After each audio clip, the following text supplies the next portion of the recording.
Hello, Brother Monroe here. Welcome back to Ultimate Admiral Dreadnoughts. And today you're getting a Patreon sponsored video instead of a regular user scenario because, well, I've been suffering again with illness and it's hard to keep up with the recordings when that happens. So you're getting a Patreon sponsored one instead. And this one sent in by Telemonian. Thank you very much for that. And this time we have 4 light cruisers versus 4 light cruisers. I was allowed to pick the year. I've gone for 1927. France versus Italy. No other restrictions.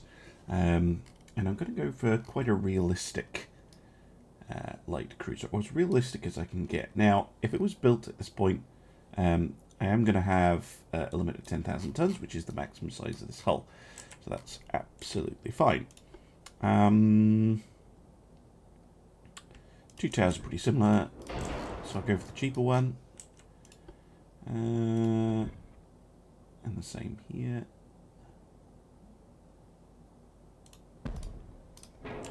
Like that. I think that works. Okay. Oil and steam. I've done plenty of light cruiser builds before, so probably not going to be anything too spectacular on this. Now then, I think I'll go for a balanced boiler and see how fast we can go. 31.5 would be pretty good. What about 32 knots? Or is that pushing it? Nope. 99.9% engine efficiency I can live with. Okay. Gun-wise, obviously if I'm going for a treaty limited light cruiser, I'm limited to 6-inch guns, so I'll get the 6s in. I think 4 triple turrets is pretty good for a light cruiser, from this era especially. When would this be ready? Build time currently is only 15 months, but we'll come back and check that. Yeah, I think that looks good. And then I think the wings on this will take, yeah, 3-inch guns. So we've got a reasonable secondary battery.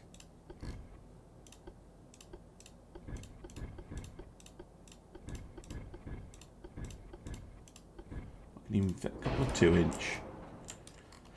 And then I think a light cruiser like this would definitely have some torpedo launching ability.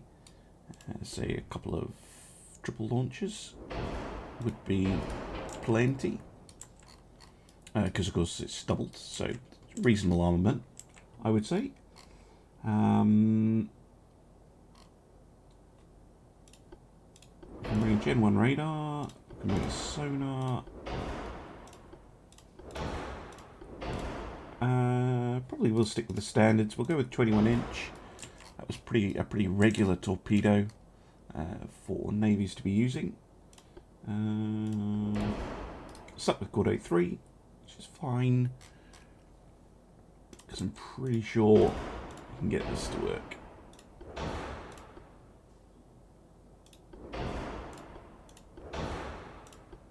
Super heavy shells? Yeah, 1%. Flash fire chance. Okay, let's go with standards on the barbettes. Now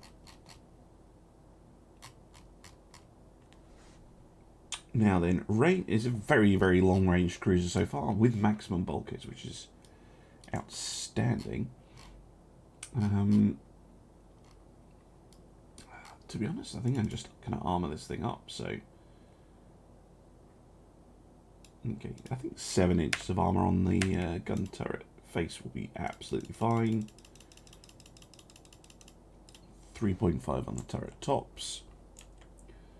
And then let's get the mid-deck to 2-inch and the mid-belt up. I'm going to go down to many bulkheads, I think. Actually, no, I'm just going to reduce the range a little bit. And because 26,000 kilometers is still a really, really long operational range. So 6-inch mid belt, say 3-inch on the fore belt,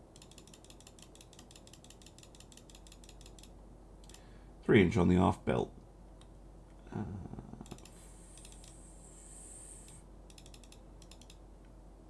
and 5.5 on the tower. I think that's pretty nice. The Bogot, I think, that doesn't look too bad. I think we've got decent firepower, plenty of torpedoes, should be pretty manoeuvrable. It's reasonably fast, it's pretty well protected. We just need crew. I think the French would have a regular crew on this type of ship. And they even have standing quarters, so it's not too bad a posting. Right, let's see what the Italian AI comes up with.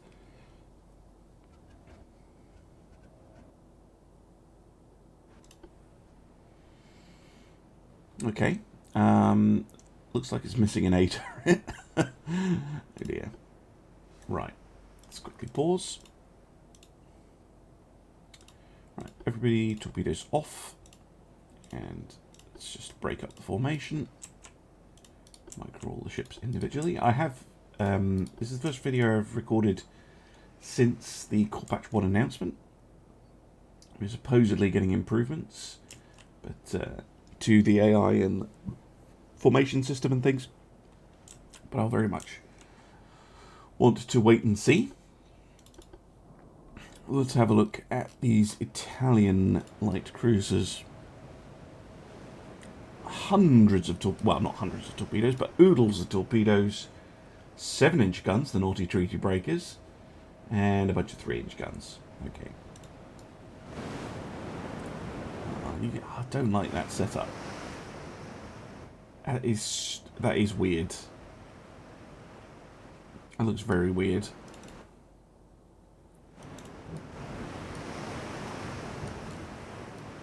Whereas French ships with those gun models just...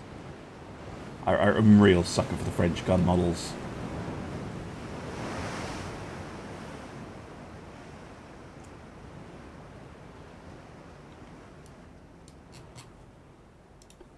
Right. So we have the Lalonde, the Bogart, the Cassard, and the Turin, I think. French speakers, you can correct me in the chat. I'm not recording this on Twitch, so used to saying that. You can correct me in the comments. Doesn't look like the AI's seen me. I know they have seen me, but they don't seem to be responding much. Just happy to sail perpendicular to us. Oh well, gives me time to ID them. Ah, and they are starting to open fire. They'll have a little bit of a range advantage, but not much.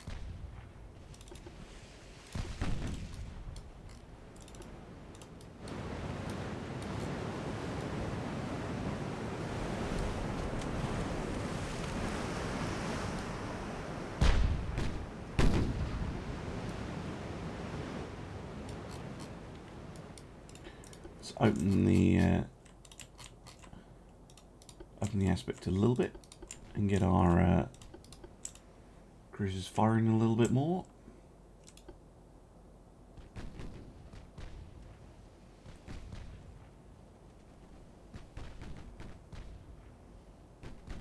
Still no ID.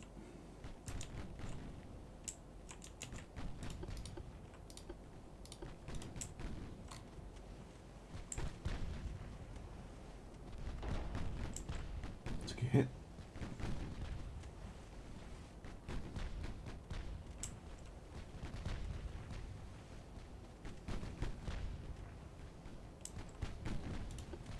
Cause hit on them, cause some flooding as well. The torpedoes are only just starting to swing around, so That's good. Yeah, here's their torpedo range. And we have an ID. The Elba, which has already taken a lot of flooding damage. A few bulkheads. Armor is not great. Standard shells. Group 3? Oh dear. It's not the best choice.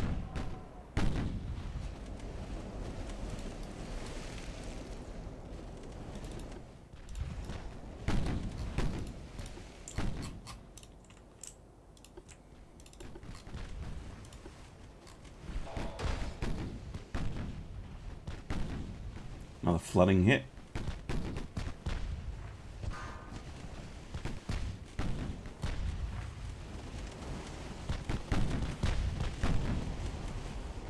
Two more flooding hits, and now we're starting to cause engine damage, and that is rapidly overwhelming the ship. And down she goes. Okay, well, they don't seem to be too much of a match, but all those torpedoes can cause nasty shocks.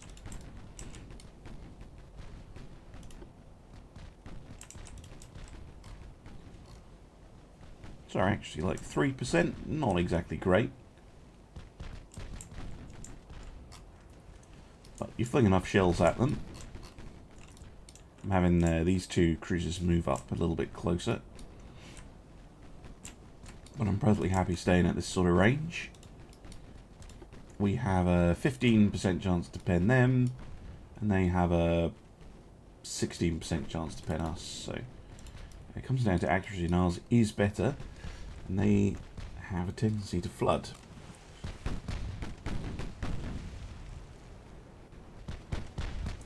There we go. And once you start flooding them out, they're also pretty slow, these light cruisers. 26 knots compared to our 32. How much do they cost? 26.9. Ah. Yeah, ours are almost twice as expensive. That would explain a little. As the Claudio Tiberio starts suffering, and it's not because they cheaped out on crew, they've got regular crew as well.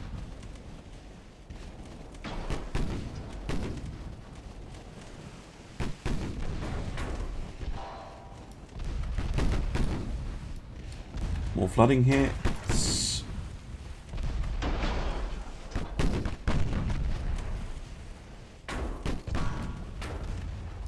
No flooding hits in the midsection though.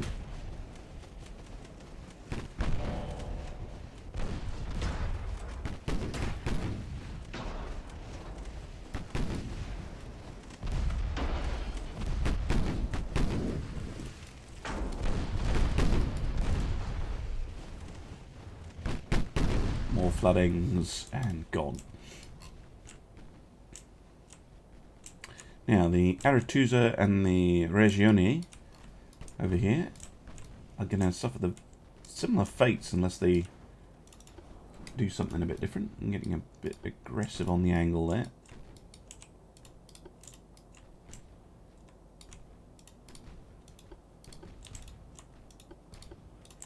There we go.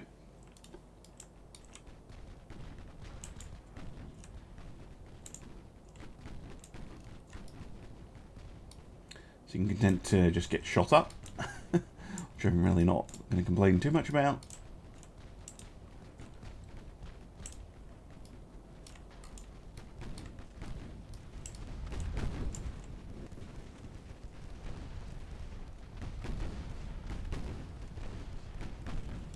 As soon as they start taking flooding damage, they really start to suffer, these ships.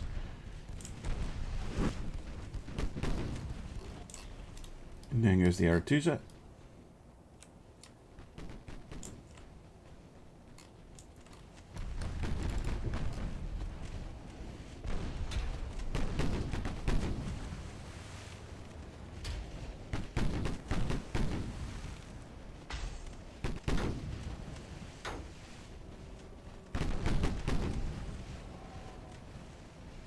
Bravely holding on. struggling along with the anti-flooding systems. I'm pretty sure the Regione is very dead because she's healed right over lots of got lots of holes in her.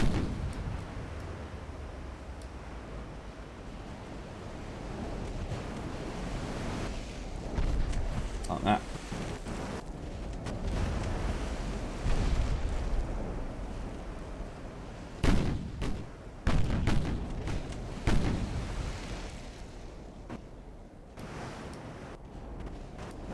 She's still going though.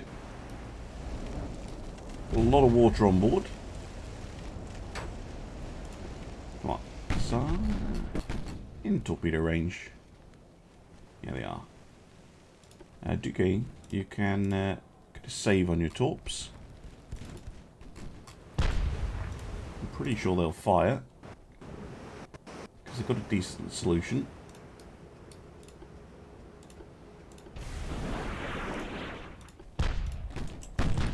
Try and finish her off that way.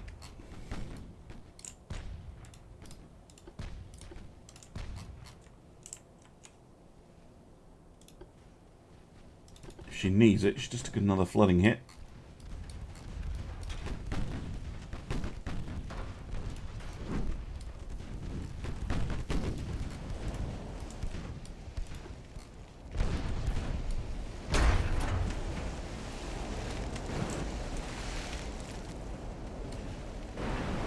I think that is dead and gone.